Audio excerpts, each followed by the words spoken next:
Okay, Yeah. so this is from 2016, so 5 years before the suit was filed. And this was a huge event um, in Japanese called coming out. In other words, the coming out of parents of the children of thyroid cancer.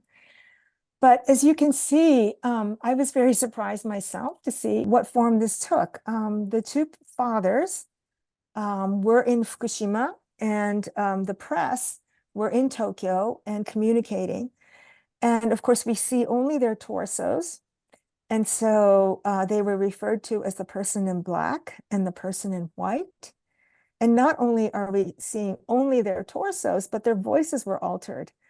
So they were turned into these altered, not fully human, truncated beings to engage in this brave act of saying that they are the parents of children diagnosed with thyroid cancer. Mm. And yet it was such a very brave thing.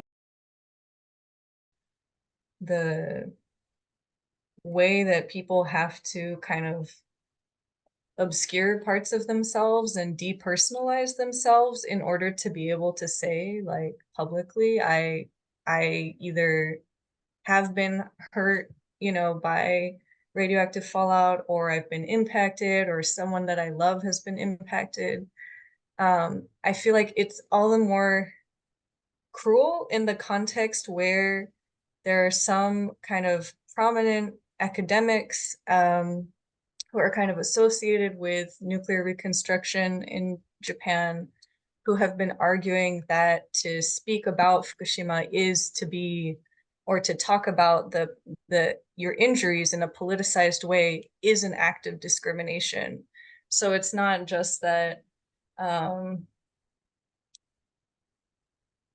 that people are being silenced, but then also that they're being, I don't know if criminalized, it's not, they're not legally being criminalized, but they're kind of being treated as the aggressors or as kind of immoral, um, for speaking about their experiences or trying to connect it to like a broader social analysis.